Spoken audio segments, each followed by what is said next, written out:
Hello बच्चों। बच्चे अपन आज डिस्कस करेंगे अपना जो हमने टेस्ट लिया था 30 जुलाई को क्लास 11th अकाउंट्स का। टॉपिक थी जनरल एंट्री। टॉपिक था हमारे पास जनरल एंट्री, अकाउंटिंग इक्वेशन और कुछ चैप्टर नंबर 1 और 2 के थ्योरी। ठीक है।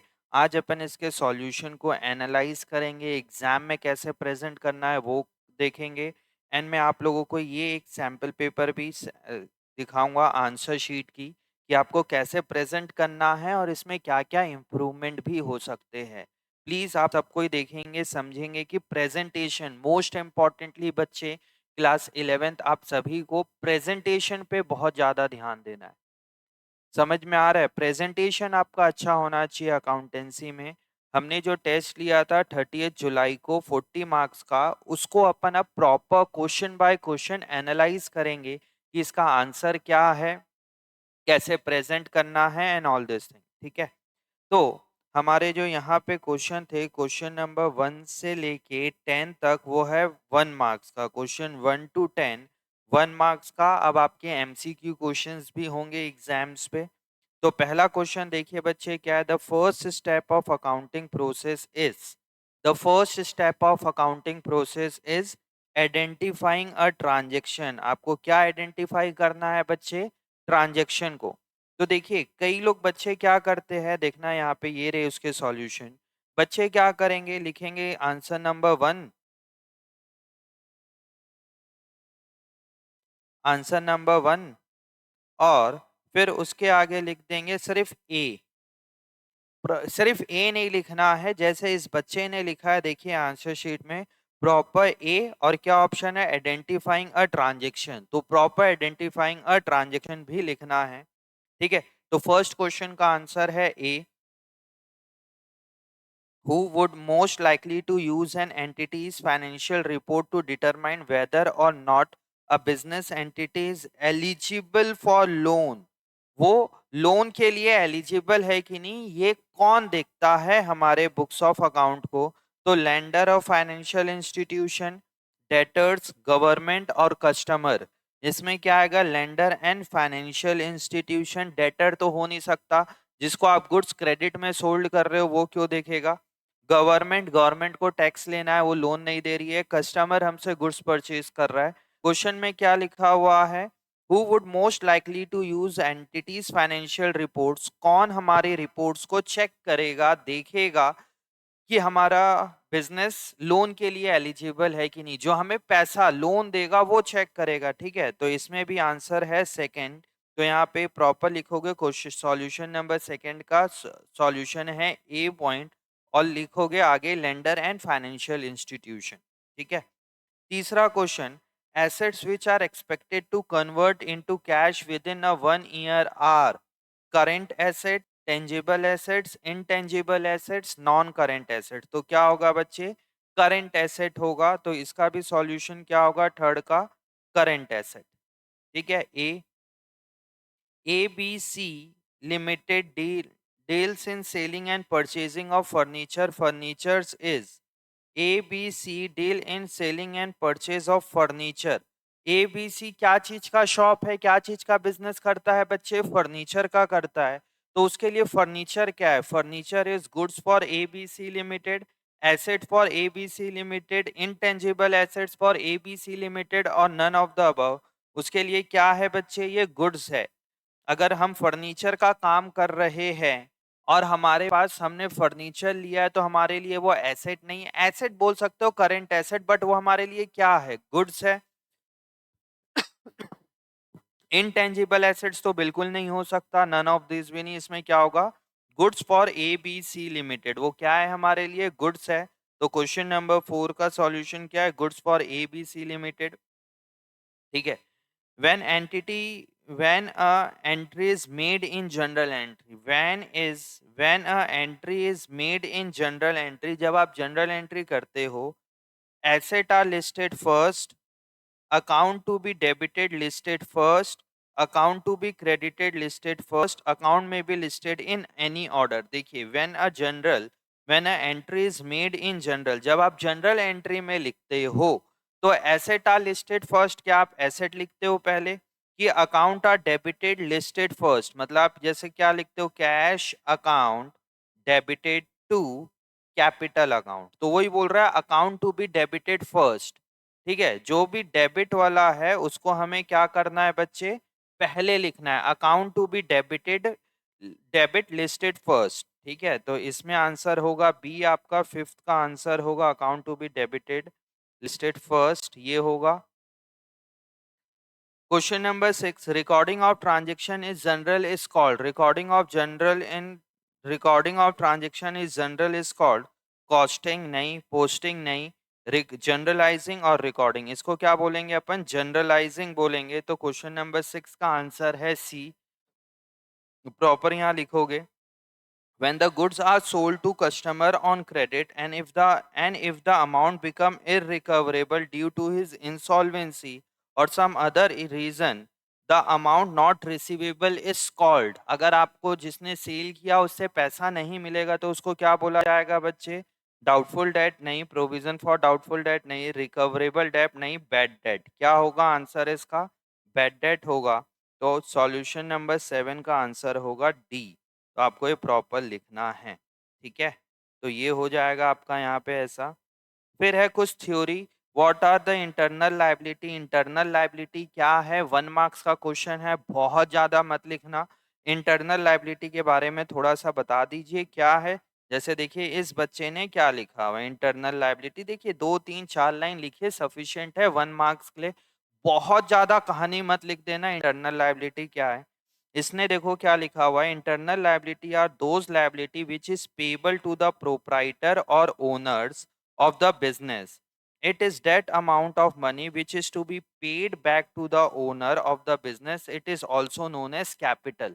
इसको अपन कैपिटल भी बोलते हैं। देखिए इस बच्चे ने बहुत अच्छे से किया है बच्चे, इसने ऐसे लिखा है और फिर पेंसिल से जो भी कीवर्ड्स है उसको हाईलाइट किया है इसने। जो ये देखिए यहाँ पे अगर आप लोग को दिख रहा है, इसने ये हाईलाइट किया हुआ है, ये पेंसिल से हाईलाइट किया है इसने।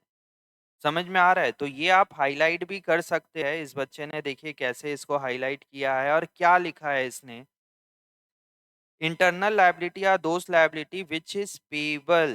देखिए मैं भी हाईलाइट करके दिखा रहा हूं इसमें, which is payable, which is payable to the proprietor or owners of the business, which is payable मतलब हमें पे करना है, which is payable to the proprietor or owner, it is that amount of money which is to be paid back to the owner of the business, it is also known as capital। इसने बहुत अच्छे से लिखा है, ये है हमारा liability, internal liability। A firm has received a large order of to the supply goods. A firm has received a large order to supply goods. Will it be recorded in the books of account of firm? Give reason।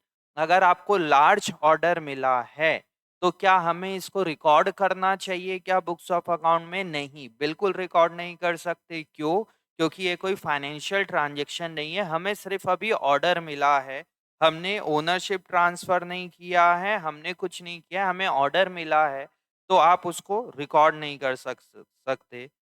कौन सा question है बच्चे? Question number 9, ये देखिए इसमें लिखा हुआ है, if the firm has receive a large order to supply goods it will not be recorded at the time of receiving the order, but it will be recorded when the order is being delivered or the payment is received from the customer, because at the time of receiving the order no transaction is taking place। अगर जब आपको order मिला है तो कोई transaction नहीं हुआ है, इसको आप रिकॉर्ड नहीं कर सकते हो। ठीक है, brief explain the terms good. Goods को एक्सप्लेन करना है, गुड्स क्या होता है।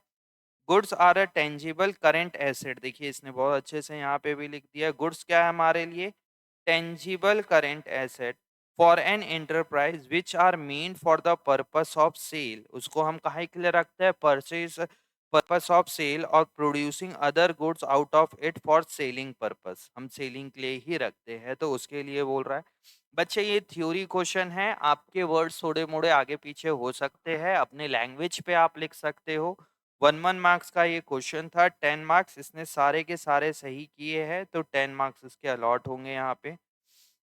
फिर लिखा है एक्सप्लेन द यूजर। अब क्वेश्चन नंबर 11 और 12 कितने मार्क्स का है? 3 मार्क्स का है।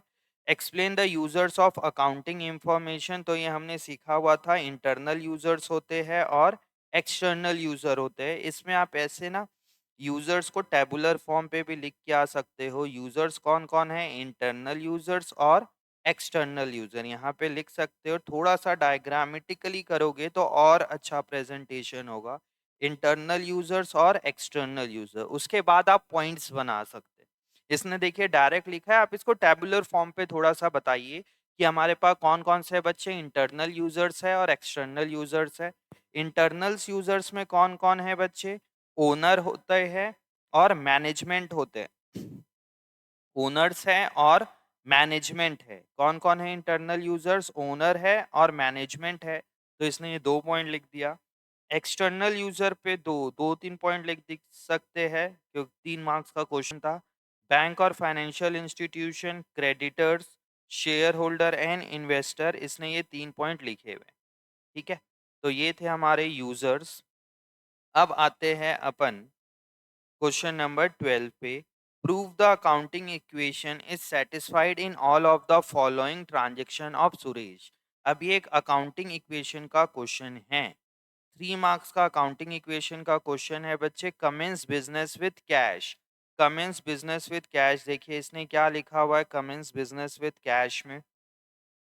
कमेंस बिजनेस विद कैश, हमारे पास कैश आया, कैपिटल बढ़ा, कैश आया और कैपिटल बढ़ा। दूसरा क्या है, paid rent in advance. Paid rent in advance में क्या होगा बच्चे, अगर आप एडवांस में पे कर दोगे तो आपका कैश कम होगा और एक एसेट बनेगा। देखिए इसने भी किया होगा, इसने ये देखिए यहाँ पे कैश कम किया और एक एसेट बनाया, तो न्यू इक्वेशन बन गया इसका। फिर तीसरा पॉइंट क्या था बच्चे, तीसरा पॉइंट है purchase goods for cash 30,000 and credit 20,000। हमारे पास गुड्स कितने का आया, 50,000 का गुड्स आया, 30,000 कैश गया और 20,000 हमने क्रेडिट में लिया। तो आप गुड्स कितने से बढ़ाएंगे बच्चे, आप ये देखिए स्टॉक, ये स्टॉक भाई साहब ने बढ़ाया 50,000 से, हमारा कैश गया 30,000 से और हमारा क्रेडिटर बना 20,000 से। तो हमारा न्यू इक्वेशन क्या आ जाएगा बच्चे, 29,500, 50,000, क्रेडिटर 20,000 और कैपिटल 60,000। फिर है पॉइंट नंबर 4, यहाँ पे देखिए पॉइंट नंबर 4 क्या बोल रहा है, sold goods for cash 30,000 costing 20,000। 20,000 के गुड्स को हमने 30,000 में सोल्ड किया, तो हमारा गुड्स कम होगा 20,000 से, गुड्स कम होगा 20,000 से। 30,000 हमारे पास कैश आया, 10,000 का प्रॉफिट हुआ तो वो कैपिटल में ऐड हो जाएगा। फिर है paid salary, point number 5, paid salary 500 and salary outstanding being 100। आपने सैलरी 500 रुपए पे किया और 100 रुपए आउटस्टैंडिंग है। खर्चा कितने का हुआ बच्चे, 600 रुपए का एक्सपेंस है, कैपिटल से माइनस होगा। 500 रुपए आपने कैश पे कर दिया तो कैश माइनस, और 100 रुपए की लाइबिलिटी। देखिए ये रहा सैलरी का, 600 रुपए का आपका एक्सपेंस माइनस हुआ, 500 रुपए आपका कैश गया, 100 रुपए की लाइबिलिटी बनी। ठीक है, point number 6, easy easy point थे बिल्कुल, कोई बहुत टेक्निकल नहीं है। Bought motorcycle for personal use, हमने पर्सनल यूज के लिए मोटरसाइकिल परचेज किया।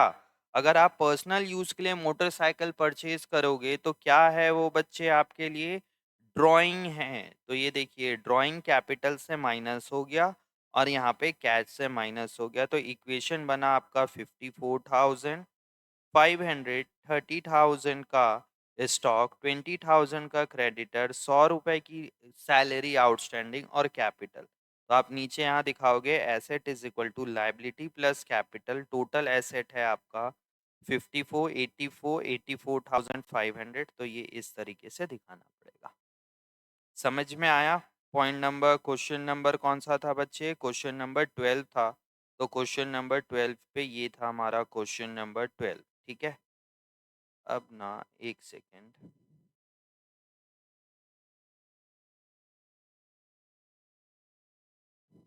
ये था हमारा क्वेश्चन नंबर 12। ठीक है, अब हमें देखना है क्वेश्चन नंबर 13।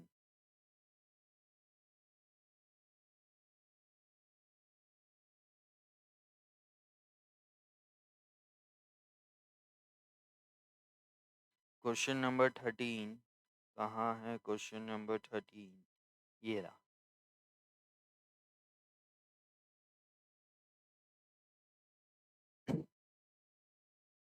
ठीक है, देखिए सॉल्यूशन नंबर 13 कितने मार्क्स का है बच्चे? 4 मार्क्स का है क्वेश्चन नंबर 13। इसमें आपसे जनरल एंट्री पूछा गया है, तो आपके फॉर्मेट बहुत अच्छे से होना चाहिए। और बच्चे देखिए यहाँ पे ये भाई साहब ने ये आपको बहुत अच्छे से लिखना है। देखिए स्क्रीन पे समझ ही नहीं आ रहा है कि ये बच्चे ने क्या लिखा है। सॉल्यूशन 12 लिखा है, 13 लिखा है कि क्या लिखा है।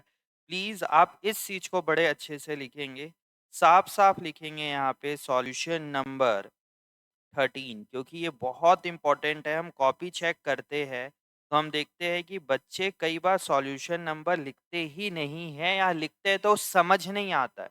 जो ये मार्जिन दिया हुआ है साइड में, उस मार्जिन में सिर्फ आप अपने सॉल्यूशन नंबर लिखिए, दैट्स इट, उस मार्जिन पे और कुछ मत लिखिए। समझ में आ रहा है? आप कौन सा सॉल्यूशन सॉल्व कर रहे हो, इसको साफ साफ आपको दिखना चाहिए आपके आंसर शीट पे। देखिए यहाँ पे इसने 13 बनाया है, ठीक है, हमने इसको समझ लिया क्या है, 13 है। बट देखिए आपको समझ में आ रहा है क्या जो बच्चे ने लिखा है वो क्या लिखा है? ठीक है, तो प्लीज आप साफ साफ लिखेंगे कि कौन सा क्वेश्चन करना चाह रहे हैं। अकाउंटेंसी का मतलब ही प्रेजेंटेशन होता है।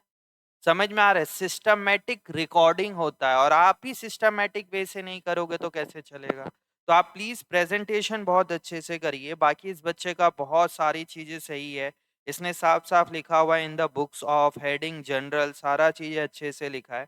आइए क्वेश्चन देखते हैं अपन। सैलरी ड्यू टू क्लर्क ₹50,000, हमें 50,000 रुपए सैलरी पे करना बाकी है। तो एंट्री क्या पास होगी बच्चे यहाँ पे? Salaries account debited to outstanding salary ₹50,000। बहुत सही लिखा है। एक कॉपी जब हम चेक करते हैं तो एक मिस्टेक ये भी करते हैं बच्चे की, ये एरो नहीं लगाते। देखिए इसने एरो बहुत अच्छे से लगाया हुआ है। एरो बोलता हूँ, कॉमा जो है अमाउंट के साथ हमेशा कॉमा लगाइए। जैसे इसने 50,000 लिखा है तो इसने साफ साफ ये कॉमा लगाया है 50,000। समझ में आ रहा है? इससे क्या है, आपकी कॉपी बहुत अच्छी दिखती है और बहुत प्रोफेशनल लगता है। देखिए इसने सब जगह पे यहाँ पे कॉमा यूज किया है। बहुत से बच्चे 1 लाख लिखते हैं वो ऐसे लिख देते हैं, पता ही नहीं चलता है क्या है। आप इसमें प्लीज कॉमा यूज करिए, 1 लाख रुपए ऐसे। ठीक है, ये कॉमा यूज करना चाहिए आप सबकी। जो भी बच्चे कॉपी चेक करेंगे प्लीज वहां जिस बच्चे ने भी कॉमा नहीं लगाया, आप रेड लाइन रेड पेन से उस पे कॉमा लगा दीजिए वहां पे। समझ में आ रहा है? ठीक है, तो salary due to staff outstanding salary की हो गई। Out of the rent paid this year, देखिए इसको हमने क्लास में बहुत डिटेल में डिस्कशन किया हुआ है। Out of the rent paid this year, जो हमने रेंट पे कर दिया है उसमें से 10,000 is related to next year. तो इसमें एंट्री क्या पास होगी बच्चे? Prepaid rent account debited to rent account. Prepaid rent account debited to rent, prepaid to cash नहीं होगी। क्यों? क्योंकि लिखा क्या है बच्चे यहाँ पे? Out of the rent paid this year. लिखा क्या है? Out of the rent paid this year 10,000 is for next year. ठीक है, फिर आया provide 10% depreciation on furniture costing 50,000। 50,000 का फर्नीचर था, उसमें 10% का डेप्रिसिएशन लगा, मतलब फर्नीचर की वैल्यू डाउन हो रही है, तो आप उसको क्रेडिट कर देंगे। ये उसने क्रेडिट किया, किस वजह से? Because of depreciation. सही, ठीक है। Provide 12% interest on capital amounted to ₹10 lakh. Interest on capital हमारे लिए क्या है बच्चे? एक्सपेंस है। तो interest on capital account debit होगा क्योंकि एक्सपेंस है। ये पैसा किसको मिलना है? ओनर को मिलना है, हमने पे नहीं किया। ओनर का नाम बुक्स ऑफ अकाउंट में किस नाम से रिकॉर्डेड होता है? कैपिटल के नाम से। तो एंट्री क्या पास हो गई? Interest on capital to capital. बहुत अच्छे से किया है बच्चे ने, वर्किंग नोट भी किया हुआ है, सारी चीजें सही है। और एक ये बहुत अच्छी लग रही है कि इसने ये प्रॉपर कॉमा यूज किया है, पूरा प्रोफेशनल लुक आता है अगर आप ये अमाउंट के साथ इस तरीके से कॉमा यूज करेंगे तो। और करना चाहिए एज अ कॉमर्स स्टूडेंट। समझ रहे हो? तो इसमें इसको पूरे फुल मार्क्स मिले, 4 मार्क्स, है ना। अब आता है हमारे पास क्वेश्चन नंबर 14। ठीक है, एक सेकेंड, ये ओवरलैप हो गया पेज। अब ठीक है। क्वेश्चन नंबर 14, ये रहा सॉल्यूशन नंबर 14। तो इसको थोड़ा सा नीचे कर देते हैं और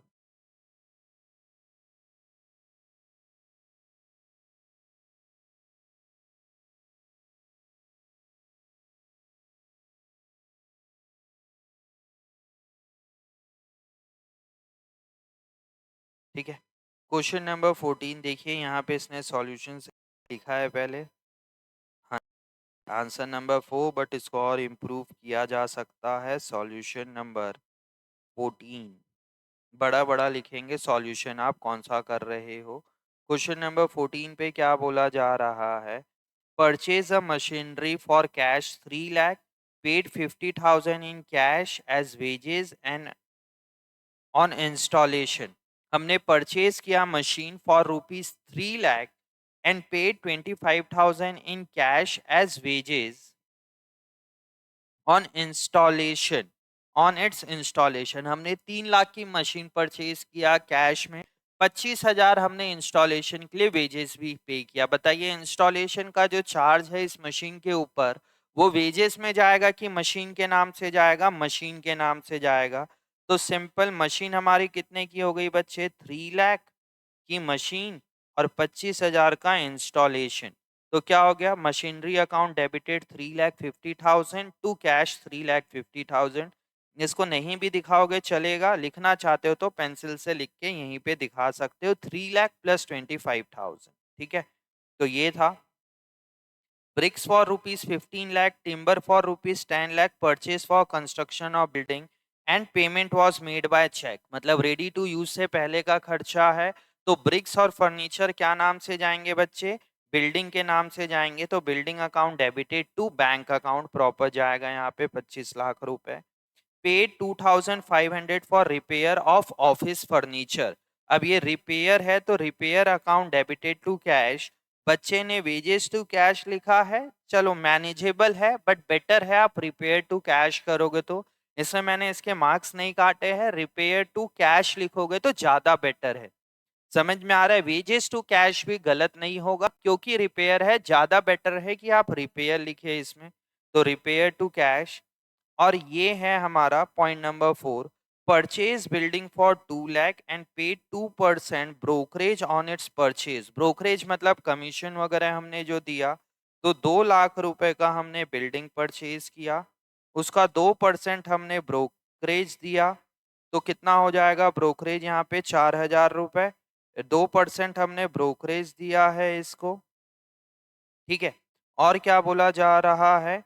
and 24,000 for its registration. Payment for building was made by cheque and brokerage and registration charge were paid in cash. देखिए बच्चे, हमने 2 लाख रुपए की बिल्डिंग परचेज किया है, ठीक है। हमने इसका 2% date is 4,000 rupees brokerage pay किया है, और 24,000 हमने रजिस्ट्रेशन पे किया है। बताइए हमने बिल्डिंग कितने का परचेज किया? 2,28,000 का बिल्डिंग परचेज किया। बट क्वेश्चन में बोला गया ब्रोकरेज और रजिस्ट्रेशन हमने कैश में पेमेंट किया, और इसका पेमेंट हमने चेक से किया। ठीक है, इजी है। तो एंट्री क्या पास होगी बच्चे? बिल्डिंग हमारी 2,28,000 से होगा। ध्यान देंगे, बिल्डिंग जो है वो 2,28,000 से हुआ। बैंक मेरा कितना जा रहा है? 2 लाख। और जो ब्रोकरेज और रजिस्ट्रेशन चार्ज है वो हम किससे पेमेंट कर रहे हैं? कैश से। तो टू कैश 28,000। तो एंट्री क्या पास हो गई? Building account debited to bank account to cash account. ठीक है, ये हो गया। फिर आता है हमारा पॉइंट नंबर 5, है ना। तो पॉइंट नंबर 5 में क्या बोला जा रहा है? Paid fire insurance premium on building by cheque 1,000 and life insurance premium by cheque 4,000। तो ये insurance premium on building, fire insurance premium on building 1,000। तो एंट्री क्या पास होगी? Insurance premium account debited 1,000 rupees. ठीक है। और दूसरा, यहाँ पे मैक्सिमम बच्चों ने गलती की होंगे, देखना। यहाँ पे बोल रहा है life insurance premium by cheque. ये किसके लाइफ इंश्योरेंस की बात कर रहा है? ओनर की। और ओनर का लाइफ इंश्योरेंस बिजनेस का एक्सपेंस है कि ओनर का पर्सनल एक्सपेंस है? ओनर का पर्सनल एक्सपेंस है, तो ये क्या हो गया बच्चे, ड्राइंग। बिजनेस पे कर रहा है 4,000 रुपए, बट वो किसका खर्चा है, बिजनेस का खर्चा है कि ओनर का पर्सनल खर्चा है, ओनर का पर्सनल खर्चा है, इसीलिए यहाँ पे क्या आएगा बच्चे, यहाँ पे कहा गया ये वाला क्वेश्चन, ये रहा ड्राइंग, तो यहाँ पे ड्राइंग आएगा। इस चीज को ध्यान देना, यहाँ पे मैक्सिमम बच्चों ने गलती किया होगा, उन्होंने इंश्योरेंस प्रीमियम ही लिखा होगा या लाइफ इंश्योरेंस प्रीमियम लिखा है। तो यहाँ पे क्या आएगा बच्चे, ड्राइंग आएगा, ड्राइंग, तो यहाँ पे ड्राइंग हो जाएगा।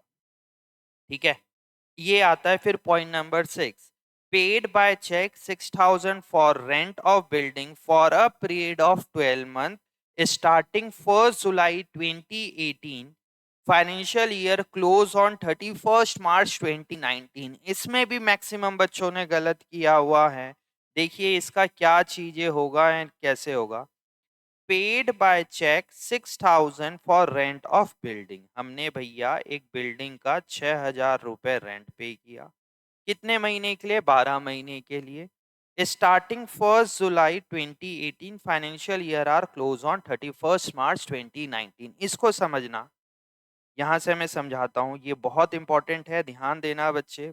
मैं जितनी कॉपी चेक की हूँ मैक्सिमम लोगों का गलत है, और आप लोग भी चेक करेंगे अपने फ्रेंड्स लोगों की कॉपी, देखना सब गलती ही होगा इसमें मैक्सिमम लोगों का, देखना ध्यान देना। ये हमारा अकाउंटिंग ईयर है, ठीक है। क्या है अकाउंटिंग ईयर, कहा गया 31 मार्च 2019, तो ईयर कब स्टार्ट हुआ, 1 अप्रैल 2018 से लेके 31 मार्च 2019। देखिए ऐसे बहुत सारे खर्चे होते हैं जो आप पूरे साल का एक बार में दे देते हो, इंश्योरेंस प्रीमियम वगैरह होता है वो एनुअली पे किया जाता है। आप देखते होगे टाटा स्काई या टाटा प्ले का सब्सक्रिप्शन के लिए कई बार आता है कि आप एनुअली ले लो, तो वैसे ही हमने भी रेंट पूरे साल का पे कर दिया। अब बताइए क्या जरूरी है क्या मैं बिल्डिंग 1 अप्रैल को ही लूं, जरूरी तो नहीं है भाई बिल्डिंग में रेंट का जो 1 अप्रैल में ही लूं, मैं कभी भी ले सकता हूं, मैं चाहूं आज रिकॉर्ड कर रहा हूं, आज मैं कोई एक बिल्डिंग किराए में ले लूं और उसका पेमेंट पूरे साल का कर दूं एडवांस में। ठीक है, तो यहाँ पे क्वेश्चन क्या बोला गया है कि हमने 6,000 रुपए पूरे साल का पे कर दिया for a period of 12 month starting from 1 July 2018। 1 जुलाई को, तो अप्रैल मई जून, यहाँ पे हमने ये 1 जुलाई को पेमेंट किया है, 1 जुलाई 2018 को हमने पेमेंट किया है 6,000 रुपए पूरे साल का, मतलब 12 महीने का, for a period of 12 month, for a period of 12 month. तो इसका 12 मंथ खत्म कब होगा बच्चे, इसका 12 मंथ खत्म होगा ये यहाँ पे जाके, ये खत्म होगा 30 जून को। कब खत्म होगा बच्चे, 30 जून 2019। तो ये वाला जो पीरियड है डेट इज अप्रैल से लेके 30 जून तक का जो पीरियड है, यहाँ तक का जो पीरियड है, और इसका जो खर्चा है ये किस में पे कर दिया हमने बच्चे, एडवांस में पे कर दिया, डेट इज प्रीपेड। देखिए हमने कितने महीने का एडवांस में पे किया है, अप्रैल 19, मई 19 और पूरा जून 19, तो 3 मंथ का तो हमने एडवांस में पे कर दिया, और यहां से लेके जो यहां तक का खर्चा है ये करंट ईयर का खर्चा है, डेट इज 9 मंथ का हमारा जो एक्सपेंस है वो करंट ईयर का एक्सपेंस है, और 3 महीने का जो एक्सपेंस है वो नेक्स्ट ईयर का एक्सपेंस है। तो हमने कितना रुपए पेमेंट किया है बच्चे, ध्यान देना, हमने यहाँ पे पेमेंट किया है 6,000 रुपीज पूरे साल का। तो इस साल का एक्सपेंस कितना हो गया बच्चे, इस साल का हमारा एक्सपेंस हो जाएगा इंटू 9 मंथ, तो कितना हो जाएगा 4,500 रुपीज, तो हमारा करेंट ईयर का एक्सपेंस है। 6,000 रुपए हमने पे किया 12 महीने का, तो 3 महीने का कितना हो गया 1,500 रुपए, ये कब का खर्चा है हमारा, नेक्स्ट ईयर का। तो एंट्री देखिए क्या होगी इसमें, इसमें एंट्री देखना, कई लोगों ने बहुत मिस्टेक किया है यहाँ पे। ये देखिए हमारा कैश या चेक कितना गया बच्चे, 6,000, जिसमें करंट ईयर का खर्चा कितना है 4,500। कैसे आया 6,000 रुपीज पूरे साल का, तो 9 मंथ का कितना होगा 4,500। तो 1,500 रुपए कब का है मेरा, अगले साल का। तो वर्ड क्या यूज होगा यहाँ पे, प्रीपेड रेंट। तो ये चीज एक अच्छी है। यहाँ पे कई लोगों ने गलती किया होगा, चेक करेंगे बच्चे, ऑनलाइन बच्चे बहुत अच्छी एंट्री है, ये ध्यान देंगे सारे जो जो बच्चे ऑनलाइन में अभी सीख रहे हैं। ये point number 6, paid by check rupees 6,000 for rent of building for a period of 12 months starting from 1st July 2018, financial year are closed on 31st March 2019। अच्छा पॉइंट था बच्चे, काफी है ये। फिर एक बहुत अच्छी एंट्री है 7 वाली, a new machine of ₹2,40,000 way purchase from machine tools limited Delhi. In exchange of old machine value 50,000, he gave check of rupees 1 lakh from his saving account and balance by firm's account। काफी अच्छा point है, देखिए इसमें भी हमने machine कितने का purchase किया है बच्चे, 2,40,000 का मशीन परचेज किया है। पहले मैं यहाँ एंट्री करके दिखाता हूँ आपको, फिर बच्चे की एंट्री दिखाऊंगा। हमने मशीन कितने की परचेज किया है, मशीन अकाउंट डेबिटेड 2,40,000। ये तो पक्की बात है कि मेरा मशीन कितने से डेबिट होगा, 2,40,000 से डेबिट होगा। In exchange of old machine valued 50,000, इस मशीन के बदले मैंने अपनी 50,000 की ओल्ड मशीन दे दिया। तो मेरे बिजनेस से मशीन कम हो रहा है, तो मैं यहाँ पे क्या लिखूंगा, टू मशीन, या आप ओल्ड मशीन भी लिखे हो तो चलेगा। टू ओल्ड मशीन कितने रुपए की, 50,000। भाई सिंपल सी बात है, अभी ये समझ नहीं आए। अगर मैं मशीन सेल कर देता ये 50,000 की, तो एंट्री क्या पास होती, cash account debited to machine ही होती ना 50,000 रुपए की। अब ये 50,000 की मशीन के बदले मैंने कुछ ले लिया, सपोज ये मशीन के बदले मैंने कंप्यूटर ले लिया, तो एंट्री क्या पास करता मैं, computer account debited to machine account 50,000। मेरे यहाँ से 50,000 की मशीन गई, उसके बदले मेरे को 50,000 का कंप्यूटर मिल गया। सेम यहाँ पे भी तो हो रहा है। मैं 2,40,000 की मशीन परचेज किया, समझो ये मेरे पास मशीन है, ठीक है, ये मेरे पास मशीन है, ये मैंने 2,40,000 की मशीन परचेज किया हूं। इसके बदले मैंने अपनी पुरानी 50,000 की मशीन दे दिया। तो भाई मेरे पास तो 2,40,000 की मशीन आई, मेरे पास ये 2,40,000 की मशीन आ रही है, उसके बदले मेरा 50,000 की ओल्ड मशीन गया। इसका मतलब मैं 1,90,000 कैश में पे कर दूंगा, ये भी है। ठीक है, अगर क्वेश्चन आगे कुछ नहीं बोलता है, अगर क्वेश्चन आगे कुछ नहीं बोलेगा, तो मेरे पास 2,40,000 की मशीन आ रही है, इसके बदले मैंने 50,000 की अपनी पुरानी मशीन दिया, और बचा हुआ पैसा मैं कैश में दे दूंगा 1,90,000। ऐसा भी हो सकता है, मैं चेक से दे दूंगा पेमेंट, तो टू बैंक अकाउंट हो जाएगा। इस तरीके से कर सकते हैं। तो समझना यहाँ पे क्वेश्चन में क्या बोला गया, ठीक है। यहां तक क्लियर है। हमने 2,40,000 की मशीन परचेज किया मशीन टूल से Delhi. In exchange of old machine मैंने उसको 50,000 की पुरानी मशीन दे दिया। जैसे आप कार परचेज करते हो, कई बार देखे होगे आपने 20 लाख की कार परचेज किया, 5 लाख की पुरानी कार दे दिया, बचा हुआ आपने कैश दे दिया।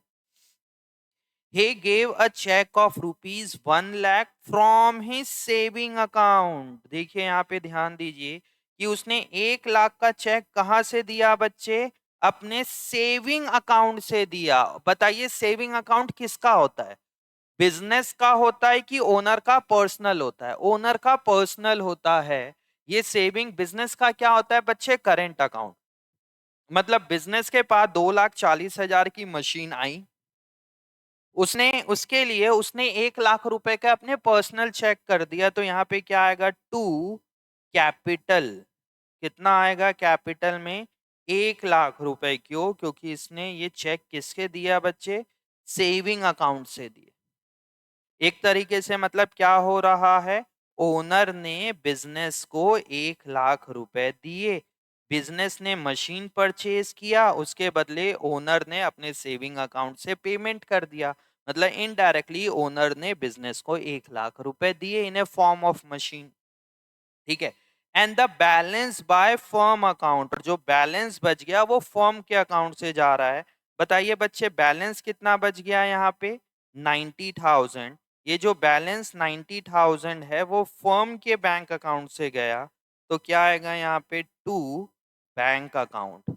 तो यहाँ पे एंट्री देखिए क्या पास हुई। Machine account debited 2,40,000 to machine account 50,000 to capital account 1 lakh to bank account 90,000। बहुत अच्छी एंट्री है। बच्चे यहाँ पे गलती किए होंगे, आइए देखते हैं कृष्णा ने क्या एंट्री पास किया है।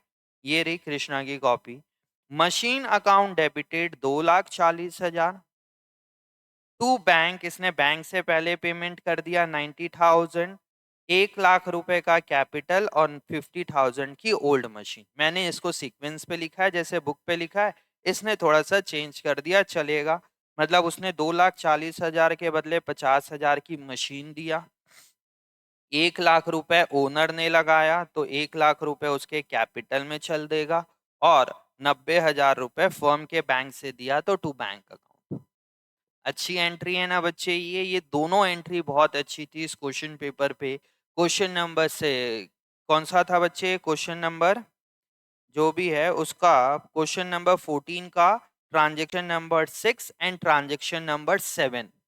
ट्रांजेक्शन नंबर 6 में भी ये प्रीपेड रेंट वाला पॉइंट था, ट्रांजेक्शन नंबर 7 पे मशीन वाला था। ठीक है, दोनों समझ में आया? नहीं आया तो रिवर्स करके फिर देख लेना।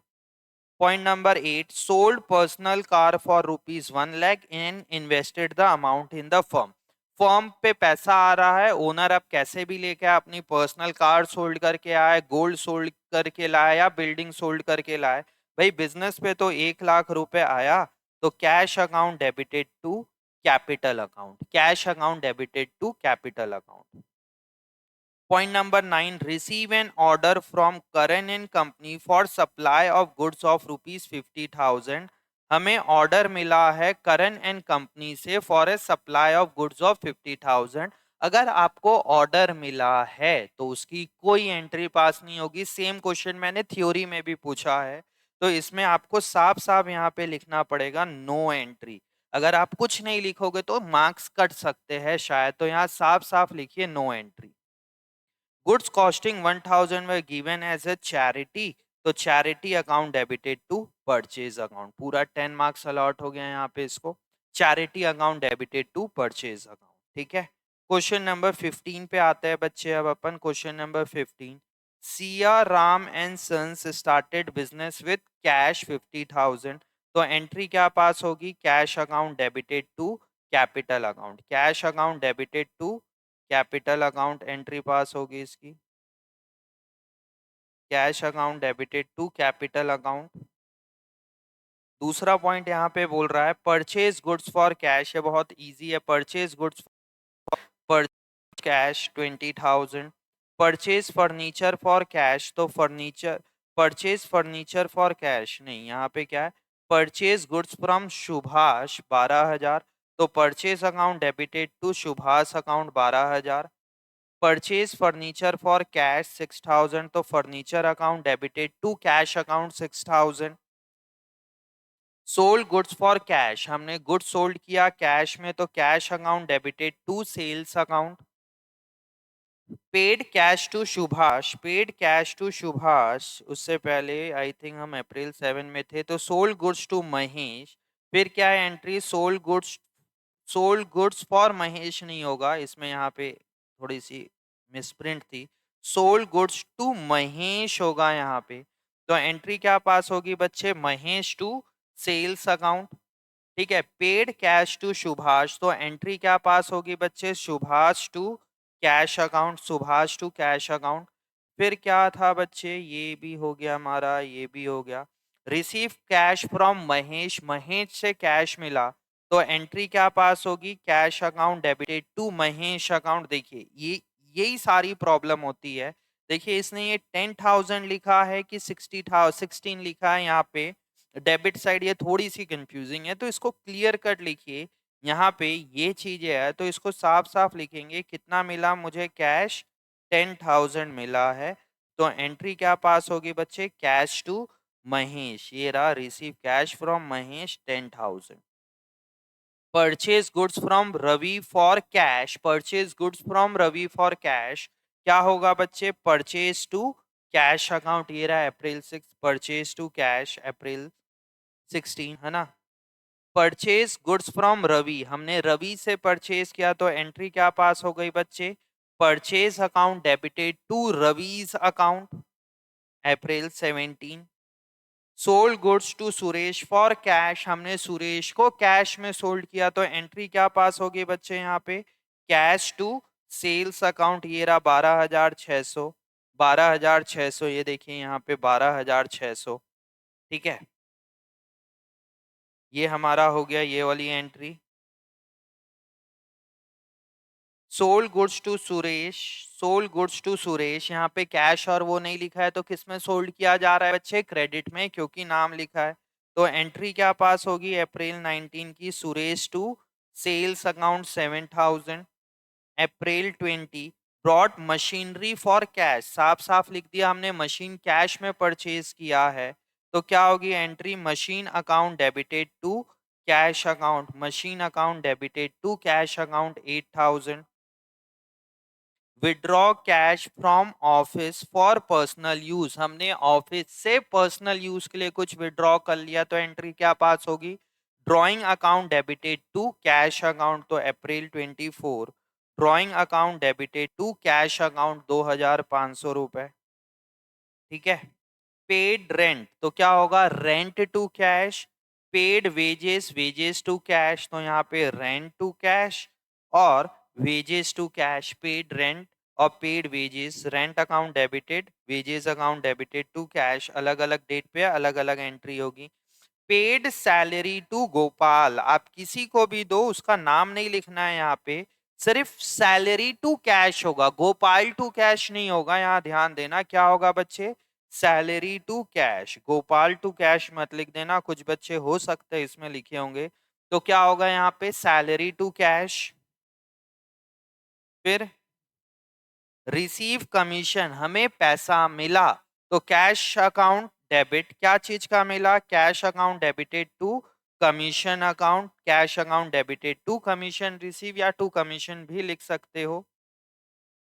ठीक है, paid for life insurance premium, ये भी एक अच्छा है, इसमें भी कई लोग गलती करते हैं, paid for life insurance premium, तो ये लाइफ इंश्योरेंस किसका हो रहा है, ओनर का हो रहा है, तो ये बिजनेस का पर्सनल खर्चा, ये ओनर का पर्सनल खर्चा है, तो एंट्री क्या पास होगी बच्चे यहाँ पे, drawing account debited to cash account, drawing account debited to cash account, entry पास होगी यहाँ पे। और फिर last, purchase goods from Ravi of a list price of 20,000 at 15% trade discount, आपने रवि से परचेज किया तो क्या है बच्चे, ये क्रेडिट परचेज, तो 20,000 रुपए का गुड्स, इसमें 15% का ट्रेड डिस्काउंट टीडी जो कि हो जाएगा 3,000, मतलब हमने कितने रुपए का सामान परचेज किया बच्चे, रवि से 17,000 का, तो एंट्री क्या पास होगी, purchase account debited to Ravi's account 17,000, 10 marks.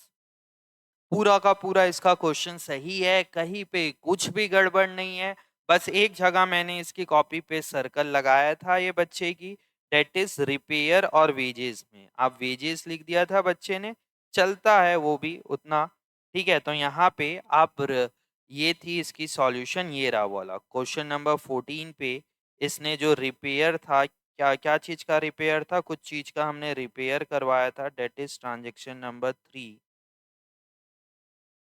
Paid for repair of office furniture, तो इसने वेजेस टू कैश लिखा है, चलेगा, गलत नहीं हो कर सकते, रिपेयर टू कैश लिखते तो और सही था। और ये पूरी उसकी कॉपी है, नीट एंड क्लीन है। ठीक है, तो इस तरीके से आपको प्रेजेंटेशन देना है। ठीक है, तो ये था हमारा जो टेस्ट जो हमने कंडक्ट किया था 30 जुलाई को, उसका एनालिसिस, इसमें कोई डाउट है तो आप कमेंट कर सकते हैं, या जब आप ऑफलाइन क्लास आएंगे तो वहां पूछ सकते हैं मेरे को। ठीक है, चलिए, तो फिर अपन आज इतना ही रखते हैं। जो भी दिक्कत हो आप कमेंट करके बताइए या क्लास में ऑफलाइन आके डाउट क्लियर करिए। ठीक।